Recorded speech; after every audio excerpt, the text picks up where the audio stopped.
வணக்கம் Sivan stories 177.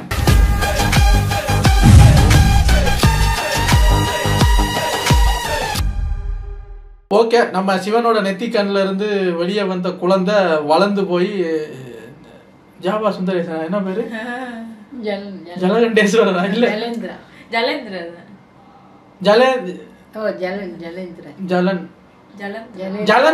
Jalandharan Java Sundaresan Jagapathi Babu என்ன பேர்லாம் சொல்றீங்க? சரி வாங்க, ஜலந்திரன் வந்துட்டாரு, என்ன ஏதுங்கிறத உள்ள போய் பார்க்கலாம். இது ஒரு 14 minutes வீடியோங்கிறதுனால டக்குன்னு பார்த்துட்டு ரெடி.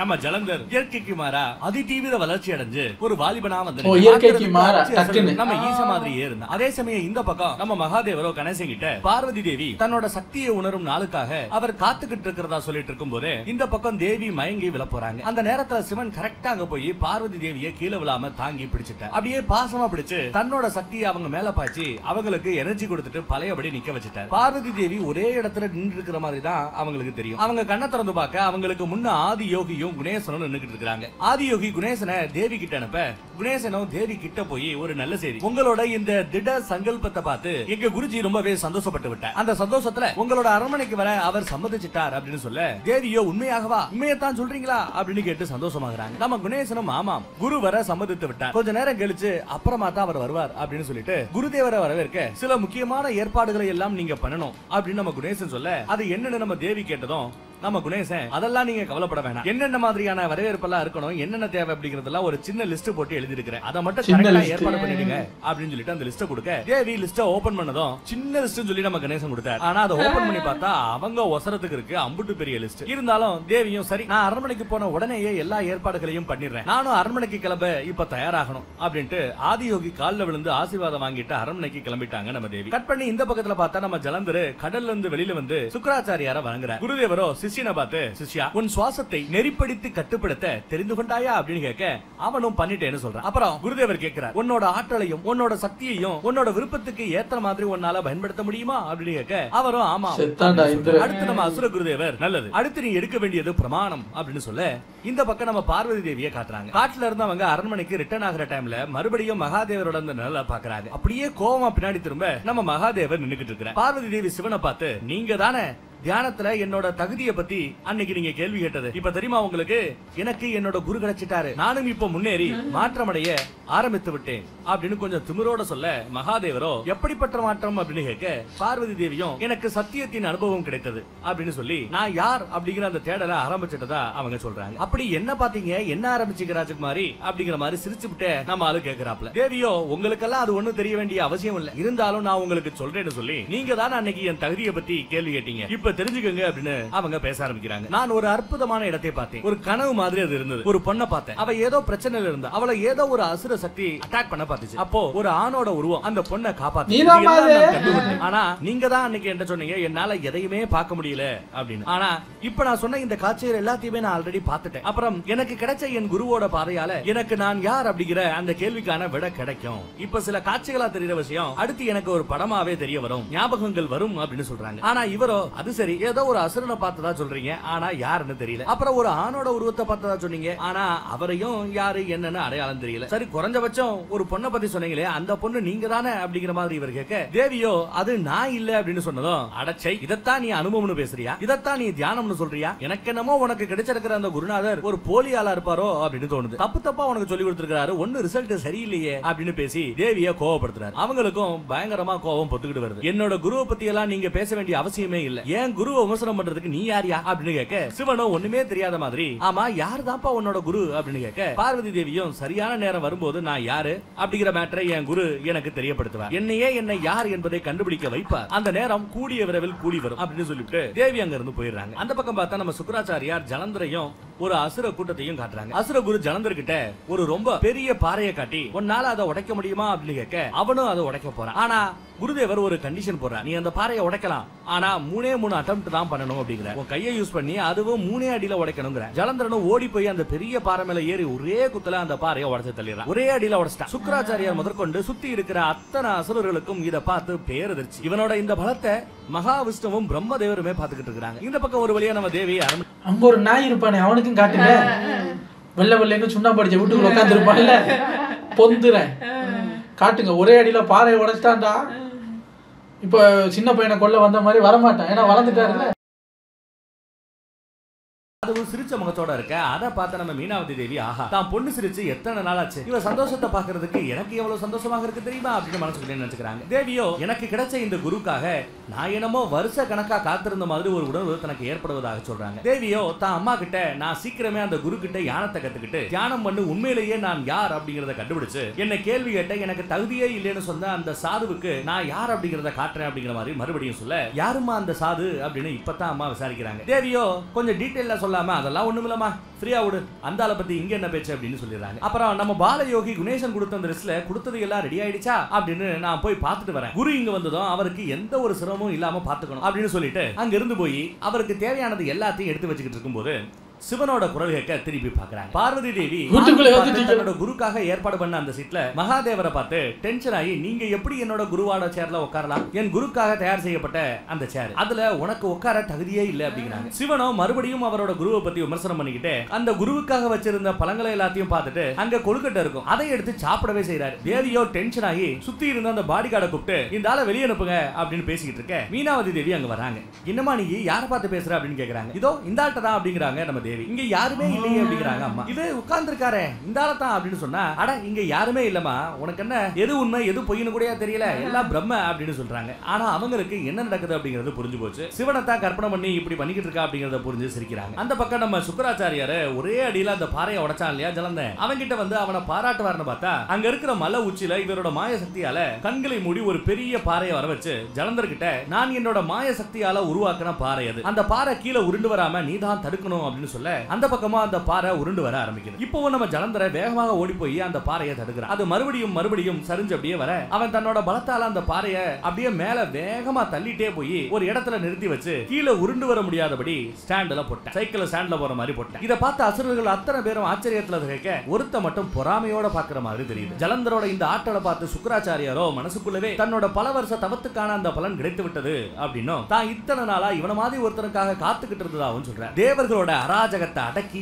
அவனுங்க ஆணவத்தை அழிக்க போற என்னோட ஆயுதம் இவன் அப்படின்னு ரொம்ப பெருமையோடு நினைக்க ஜலந்தரன் கம்பீரமா நின்னுகிட்டு இருக்கிறான். அந்த பக்கம் நம்ம தேவி குரு ஆதியோகிக்காக அவரோட வருகைக்காக பதட்டமா காத்துக்கிட்டு இருக்காங்க. ஆனா ஃபர்ஸ்ட் காட்சி தருவது நம்ம பாலயோகி குணேசன் தான். ஜம்முன்னு நடந்து வந்து நிற்கிறார். குரு எப்ப வருவாரு அப்படிங்கிற மாதிரி இந்த அம்மா விசாரிச்சா குணேசனுக்கு செமையா மூச்சு வாங்க தண்ணி கேட்கிறார். தண்ணியை ரெடி பண்ணி கொடுக்க அவனும் நல்லா மெதுவா குடிச்சு முடிச்சுட்டு அப்படியே கொஞ்சம் இழப்பாடுறாரு. தேவியோ குருவை பத்தி எப்ப கிளம்புவாரு எங்க இருக்கிறாரு அப்படின்னு விசாரிக்க குணேசன் பதில் சொல்லாம இன்னொரு வாட்டி தண்ணி வாங்கி குடிக்கிறான். தேவிக்கோ பதட்டமாவே இருக்கிறது. குரு எப்ப வருவாரு அப்படிங்கறத தெரிஞ்சுக்கிற அந்த ஆர்வத்துல தண்ணி குடிச்சு முடிச்சதுமே குணேசன் கிட்ட தேவி குருஜி வர லேட் ஆகுமா அப்படின்னு கேட்க குணேசனோ எனக்கு ரொம்ப நாள் ஆச்சு லட்டு சாப்பிட்டு, ஹாஹா லட்டுங்கள கொழுக்கட்டை சாப்பிட்டு, எனக்கு கொழுக்கட்டை கிடைக்குமா அப்படின்னு கேட்க தேவியால அந்த பக்கம் சிரிக்கவும் முடியாம முறைக்கவும் முடியாம சிரிக்கிறமேனு சிரிச்சு குடுங்கையா அந்த கொழுக்கட்டையை அப்படின்னு கொழுக்கட்டையை வர வச்சு குணேசன் கிட்ட ஒப்படைக்கிறாங்க. குணேசன் அந்த பக்கம் கொழுக்கட்டையை நல்லா மாங்குன்னு அடிக்கும் போது குரு இன்னைக்கு வருவாரா வரமாட்டாரா அப்படின்னு கேட்க அப்பயும் நம்ம குணேசன் பதில் சொல்லாம அடுத்த கொழுக்கட்டை வேணும்னு போய் அதை சாப்பிட போயிடுறாரு. பாலயோகி குணேசா அப்படின்னு நம்ம தேவி கத்தி கூப்பிடுறாங்க. அவனோ ரொம்ப கூலா சாப்பிட்டுக்கிட்டே குருதேவர் எப்பவோ கிளம்பிட்டார்,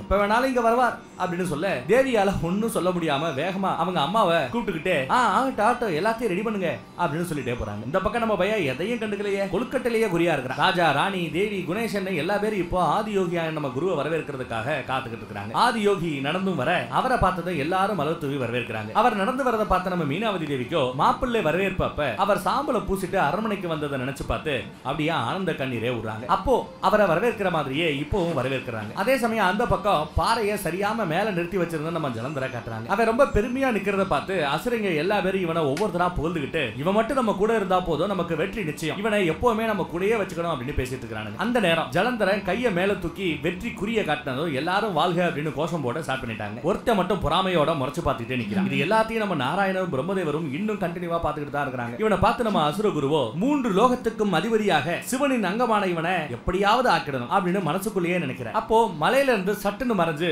அசுர குருவோட முன்னாடி நடந்து வரான் ஜலந்தரன். குருதேவர் கிட்ட வந்து நான் இப்போ என்னோட கோபத்தை என் கட்டுப்பாட்டுக்குள்ள வச்சிருக்கிறேன், என்னோட சக்தியையும் என்னால சரியாக பயன்படுத்துவது எப்படி அப்படிங்கறதையும் கத்துக்கொண்டேன் அப்படின்னு சொல்லிட்டு நீங்க முன்ன சொன்ன மாதிரி என்னோட அம்மாவை கொன்னவங்களை பழிவாங்க நான் இப்போ தயாரா அப்படின்னு கேட்கிறேன். எனக்கு எங்க அம்மாவை கொன்னவனை தெரிஞ்சுக்கக்கூடிய அந்த தகுதி கொடுத்துட்டதா அப்படின்னு கேட்கிறான். அசுர குருவோ ஆமா நீ தயாராகி விட்டாய், ஆனா உங்க அம்மாவை கொன்னவன் யாரு அப்படின்னு தெரிஞ்சு அவனை பழிவாங்க சரியான நேரம் இது இல்ல நமக்கு சாதகமான நேரம் வரும்போது சொல்றேன், இப்ப போய் ரெஸ்ட் எடு அப்படின்னு சொன்னதும் இவன் கொஞ்சம் கடுப்பாயி, இல்ல என் அம்மாவை கொன்னவனை கொன்னுட்டு அதுக்கப்புறம் நான் ஓய்வு எடுக்கிறேன். எங்க அம்மாவுக்கு அவங்க கேட்ட அந்த நியாயத்தை, அவங்க சாவுக்கான அந்த நியாயத்தை கேட்காம என்னால நிம்மதியா படுக்க முடியாது அப்படின்னு சொல்லிட்டு திரும்பவும் கேட்கிறான், எங்க அம்மாவை கொன்னவன் யாரு அப்படின்னு கோவத்தோட. அவர் மறுபடியும் சரியான நேரம் வரும்போது சொல்றேன் பாங்கிறாரு. எப்பதான் அந்த சரியான நேரம் வந்து தொலைங்கிற மாதிரி இவன் கேட்க, அவரோ அதை நான் தான் தீர்மானிக்கணும் அப்படின்னு சொல்லிட்டு, உன்னோட பயிற்சி இன்னும் முடியல, ஏன்னா உன்னோட வாழ்க்கை பழிவாங்கிறதுக்கு மட்டும் இல்ல, அதையும் தாண்டி நீ நிறைய சாதிக்கணும். அது வரைக்கும் ஓய்வெடுக்க வேண்டாம்னு உனக்கு தோணுச்சுன்னா போய் சாப்பிட்டு பயிற்சி எடு அப்படின்னு சொல்ல ஜலந்தரம் வணக்கம் வச்சுட்டு அங்க இருந்து போயிடுறாங்க. அங்க கட் பண்ணி இப்போ வைகுண்டத்தை காட்டுறாங்க. அங்க நம்ம நாரதர் மகாவிஷ்ணு கிட்ட நாம இந்த ஜலந்தர பத்திர இந்த கதை எல்லாத்தையும் லேட் பண்ணாம கூடிய சீக்கிரம் சிவனுக்கு தெரியப்படுத்தணும். ஜலந்தரன் பயங்கரமான பலசாலியா இருக்கிறான். அவன் அசுரர்கள் கூட சேர்றத தடுக்கலைன்னா பெரிய நாசம் ஏற்படும் அப்படின்னு ரொம்பவே ஃபீல் பண்ணி பேசுறாரு. ஆனா நாராயணரோ இந்த நேரம் நம்ம சிவனை போய் டிஸ்டர்ப் பண்ணி இத பத்தி தேவையில்லாம பேசி அவரை கவலையடை செய்ய வேண்டாம். அவர் அவரோட குடும்ப பிரச்சனையை பார்த்துக்கிட்டு இருக்கிறார். அதுல அவர் கவனத்தை செலுத்தட்டும். நாமளே ஒன்னா டிஸ்கஸ் பண்ணி ஒரு நல்ல முடிவெடுக்கலாம் அப்படின்னு நம்ம நாராயணரை சொல்ல இங்க ஜலந்தர காட்டுறாங்க. அவன் சாப்பிட பார் மாதிரி ஒரு இடத்துல போய் உட்கார்றான். அங்க ஒரு நண்டு இன்னொரு நண்டை முன்னேற விடாம தடுக்கிறத பாக்குறான். இந்த பக்கம் அசுரர்கள் எல்லாம் அதே மாதிரி குடிச்சு விட்டு அவங்களுக்குள்ளேயே அடிச்சுக்கிட்டு இருக்காங்க. அவங்களுக்குள்ளேயே நீ பெரியவன் நான் பெரியவன் அப்படின்னு சண்டை. ஜலந்தரனும் எல்லாத்தையும் விலக்கி விட்டு ஒரு அசுரங்கிட்ட போய் என்னாச்சு அப்படின்னு கேட்க, சின்ன பசங்க மாதிரி இவன் என்ன வம்புக்கு இருக்கிறான் அப்படி இப்படின்னு பேசி சண்டை போட்டுக்கிட்டு இருக்காங்க. 1-to-1 சண்டையா இருந்தது. இப்ப கொஞ்சம் முன்ன பின்ன பேசி வாக்குவாதமாகி கேங் டு கேங் சண்டையாயிடுச்சு. ஜலந்தரை கடுப்பாகி பூமியில ஓங்கி ஒரு குத்து விட இவனுங்க எல்லாம் பூகம்பம் வந்த மாதிரி ஃபீல் பண்ணதும் அப்பதான் சண்டையை நிறுத்துறானுங்க. ஜலந்தரன் எல்லாரையும் பார்த்து, நீங்க உண்மையான எதிரிகளை எதிர்த்து போர் புரியாம உண்மையான எதிரிகளை பார்க்காம உங்களுக்குள்ளேயே நீதான் என் எதிரி நான் தான் உன் எதிரின்னு பேசி உங்களுக்குள்ளேயே அடிச்சுக்கிட்டு இப்படி வீணா நேரத்தை வீணடிக்கிறீங்க. இப்படி நீங்க உங்களுக்குள்ளேயே சண்டை போட்டுக்கிட்டு இருந்தா நாம எப்படி தேவர்களை ஒன்னா எதிர்த்து நிக்க முடியும், சண்டை போட முடியும், ஜெயிக்க முடியும்? நாம ஒத்துமையா இருந்தாதான் அவங்களை ஜெயிக்க முடியும். உங்களுக்குள்ளேயே இப்படி மாறி மாறி வெறுப்பை கொட்டிக்கிட்டா நாம தேவர்கள் முன்னாடி ஒன்னா வலிமையோட எதிர்த்து நிக்க முடியாது. நீங்க என்ன நினைச்சிட்டு இருக்கீங்க, நான் உங்க கூட இருந்தா ரொம்ப ஈஸியா தேவர்களை ஜெயிச்சலாம்னு நினைச்சிட்டு இருக்கீங்க. வேணா பாருங்க, உங்களுக்குள்ள ஒற்றுமை இல்லாதவரை நானே உங்க கூட இருந்தாலும் நாம தோத்து தான் போவோம் அப்படின்னு சொன்னதும் எல்லாரும் அப்படியே தலையை குனிஞ்சு வருத்தப்பட்டு யோசிக்க ஆரம்பிக்கிறாங்க. ரொம்ப பவர்ஃபுல்லா ஒரு அட்வைஸ் போட்டுவிட்டு நம்ம ஜலந்தரை வெளியில போனதும் எல்லாம் ஒண்ணு கூடி யாரு சாமி இவன் அப்படிங்கிற மாதிரி ஒரு பார்வை பாக்குறாங்க. அந்த பக்கம் ஆதியோகி வந்தாச்சு. தேவி தான் குருநாதர் கிட்ட நான் உங்களுக்கு சாப்பாடு ரெடி பண்ணி எடுத்துட்டு வரேன்னு பர்மிஷன் வாங்கிட்டு போனதும் சிவன் தன்னோட ஒரிஜினல் உருவத்துக்கு வந்துட்டார். நம்ம ராஜா அவரை வரவேற்று தன்னோட சந்தோஷத்தை வெளிப்படுத்த மீனாவதி தேவி பார்வதி தேவிக்கு ஞாபகம் சீக்கிரமா வந்துருமா அப்படின்னு விசாரிக்கிறார். சிவனோ, நீங்க உங்க பொண்ணுக்கு ஞாபகம் திரும்ப வந்துருமான்னு யோசிக்கிறீங்க. ஆனா நான் ஞாபகத்தை கொண்டு வர வேண்டியது இந்த உலகத்துக்கே தலைவியா இருக்கிற ஆதிசக்திக்கே அந்த ஞாபகத்தை திரும்ப கொடுக்க வேண்டிய கட்டாயத்துல இருக்கிறேன். அது நடக்க இன்னும் கொஞ்சம் டைம் ஆகும். பார்வதி தேவி இப்பதான் அஷ்டாங்க யோகத்துல முதல் கட்டத்தை, அதாவது யமம் அப்படிங்கிற அந்த நிலையை தாண்டி இருக்கிறாங்க. அடுத்தடுத்து இன்னும் 7 நிலைகள் இருக்கிறது. எல்லாத்தையும் தாண்டி கடைசியா சமாதிங்கிற 8வது நிலையை அடைஞ்சாதான் அவங்களுக்கு ஞாபகம் வரும், அனைத்தும் ஞாபகமும் திரும்ப வரும் அப்படிங்கிற அஷ்டாங்க யோகத்துல அடுத்த கட்டமான நியமம் அப்படிங்கிற அந்த கட்டம் ஆரம்பிக்க போகுதான் நம்ம பார்வதி தேவிக்கு. அதாவது நியமம்னா என்னன்னா தூய்மையாக்குறதுன்னு அர்த்தம். பார்வதி தேவியை தூய்மையாக்குற செயல்முறை இனி ஆரம்பமாக போகுது அப்படின்னு தான் மாமியாருக்கு விளக்கத்தை எடுத்து சொல்லிக்கிட்டு இருக்கிறேன். அங்க கட் பண்ணி இந்த பக்கம் நம்ம ஜலந்தரனை காமிச்சா அவன் தான் அம்மாவோட அவன் வாழ்ந்த அந்த குகைக்கு வர வந்து அங்க இருக்கிறது எல்லாத்தையும் பார்த்து அவன் எப்படி அவனோட அம்மா கூட நிம்மதியா வாழ்ந்தாங்கிற அந்த பழைய பிளாஷ்பேக் எல்லாம் நினைச்சு பாக்குறான். அப்புறம் அவங்க கொல்லப்பட்டதையும் அப்ப நடந்ததையும் நினைச்சு தூக்கத்துல இருந்து கத்திக்கிட்டே எந்திரிக்கிறான். அவங்க அம்மா கொல்லப்பட்ட அந்த ஆயுதத்தை ரொம்ப கோவமா அப்படியே முறைச்சு பாத்துக்கிட்டு இருக்கான். இவன் கோவம் பயங்கர வெறியா மாறிக்கிட்டு இருக்கு. இந்த பக்கம் அரண்மனையை காட்ட அங்க நம்ம ஆதியோகி பார்வதி தேவியை ரொம்ப கண்டுக்காத மாதிரி அங்கே இங்கேயும் அப்படியே அலையறாரு, பிஹேவ் பண்றாரு, மதிக்கல. அவங்க வணங்கும் போது கூட கண்டுக்காம போய் அவர் இடத்துல உட்காராரு. என்ன நம்ம ஆளு இப்படி வித்தியாசமா பிஹேவ் பண்றாரு அப்படின்னு நம்ம குணேசனுக்கு ஒண்ணும் புரியல. இப்ப நம்ம டாடி என்ன பண்ண போறாரு அப்படிங்கிற மாதிரி பாத்துக்கிட்டு இருக்காப்ல. தேவி வந்து குருதேவரோட கால்ல விழுந்து ஆசீர்வாதம் வாங்குவதற்காக காலை தொட வரும்போது குருதேவர் அவங்களை தடுத்து, இந்த பர்மா பொண்ணே போய் முத குளிச்சுட்டு வா அப்படின்னு சொல்ல, தேவியோ நான் குளிக்காம பூஜை ரூமுக்குள்ள வரவே மாட்டேன், எப்பயோ குளிச்சிட்டேன் அப்படின்னு சொல்றாங்க. ஆனா ஆதியோகியோ மறுபடியும் போய் குளிச்சுட்டு வா போ பண்ணே அப்படின்னு சொல்ல அவங்க ஒரு மாதிரி ஆயிடுறாங்க, அப்படியே சோகமா போறாங்க. குணேசனோ, டாடி வந்த வேலையை விட்டுவிட்டு என்ன வேலை பாக்குறேங்கிற மாதிரி கேட்க, டேய் அப்பா பண்ணா எல்லாத்துலயும் ஒரு அர்த்தம் இருக்கும்டா அப்படிங்கிற மாதிரி அவர் பாக்குறாரு. அந்த பக்கம் நம்ம அசுர குருதேவரை காட்ட அவர் தியானம் பண்ணிக்கிட்டு இருக்கிறார். ஜலந்தர முன்னாடி வந்து நின்னதும் அவர் கண்ணை திறந்து ஆசீர்வாதம் பண்ணிட்டு பேச ஆரம்பிக்கிறார். யாரு? நம்ம குருதேவர் பேச ஆரம்பிக்கிறார். சிஷ்யா, நானும் பல வருஷமா இந்த அசுர பயல்களை ஒண்ணு சேர்க்கறதுக்காக எவ்வளவோ முயற்சி பண்றேன், ஆனா முடியல. அவங்களுக்குள்ள அடிச்சுக்கிட்டு ஒத்துமைனா என்னன்னு கேக்குறானுங்க. கேள்விப்பட்டேன் நீ கூட இதே பயல்களை ஒண்ணு சேர்க்கறதுக்காக ரொம்பவே கஷ்டப்பட்டியாமே, அப்டேஸ் எல்லாம் அநியாயத்துக்கு பண்ணியாமே அப்படின்னு விசாரிக்கிறார். ஜலந்தரம் ஆமா அப்படின்னு நேத்து நடந்த மேட்டரை ஒத்துக்கிறாப்ல. குருதேவரோ, தம்பி உன் ஆசை நல்ல ஆசைதான், ஆனா நீ நடக்கவே முடியாத ஒன்ன நடத்தி காட்டணும்னு ஆசைப்படுற, அது முடியாது தம்பி அப்படின்னு சொல்ல ஜலந்தரனோ, எது முடியாது? இவங்க ஒத்துவ முடியாதா? கண்டிப்பாக அது முடியும், நான் முடிச்சு காட்டுவேன், முடிச்சு காட்டினதுக்கு அப்புறம் நீங்க சொல்லுங்க இது சாத்தியமா இல்லையா அப்படின்னு சொல்லிட்டு ஒரு நண்டை பார்த்து இந்த நண்டுகளை எப்படி ஒன்னாக்குறதுன்னு எனக்கு தெரியும்னு சொல்றேன். அந்த ஒருத்தனை தடுத்துக்கிட்டே இருந்ததுல நண்டுகள் அத பார்த்து இவர் பேசுறாரு. ஜலந்தர உத்தரவு வாங்கிட்டு கிளம்ப அசுரகுரு நீ தனியாகவா போற அப்படின்னு கேட்க ஜலந்தரனோ தனியா தான் போறேன், வேணும்னா நீங்க வந்து ஹெல்ப் பண்ணுங்களேன் அப்படிங்கிற. அவரு ஓகே சொல்றாப்ல. என்ன தம்பி உதவி வேணும் கேளு, நான் செய்யறேன் அப்படிங்கிறாரு குருதேவர். குருதேவர் கிட்ட ஒரு கலசமும் சில சொர்ண முத்திரைகளையும் கேட்கிறாரு நம்ம சிஷ்யன் ஜலந்தரன். அவரும் சரின்னு ஓகே சொல்லி கேட்கறத கொடுக்குறாரு. ஆனா இந்த கலசத்தையும் சொர்ண முத்திரைகளையும் வச்சு நம்ம ஜலந்தரன் என்ன பண்ண போறான், ஏதோ ஒரு பெரிய பிளான் போட்டிருக்கான். அதனாலதான் ரொம்ப கெத்தா சிரிக்கிறான். இவன் பிளான் ஒர்க் அவுட் ஆகுமா, அசுரரோட ஒற்றுமை சாத்தியமா, பொறுத்திருந்து அடுத்த எபிசோட்ல பாப்போம், தெரிய வரும். அதுவரை காத்துருங்க. இப்ப ஜலன்குமாரன் வந்ததுக்கு அப்புறம் கொஞ்சம் நல்லா இருக்கு. ஜலகண்டேஸ்வரனை வச்சு இந்த கொல்லல. ஆனா ஜெகபதி பாபுக்கு ஏன் டட்டு வடிச்சிருக்காங்க தெரியல. சிவன் கெட்டப்ப விட இதுல வடிவாங்க. ஆமா இருக்காரு. ஜெயசூர்யா சூப்பரா இருக்காரு. உடம்பு கடவுவா ஜலேந்திரன் ஜலகண்டேஸ்வரன் ஜலகல ஜலகல ஜலகல ஜல வரட்டும். சட்டை விட்டுன்னு இந்திரனை போட்டு தள்ளுங்க சார். உங்களை அடுத்த வீடியோல வந்து சந்திக்கிறேன். Take care.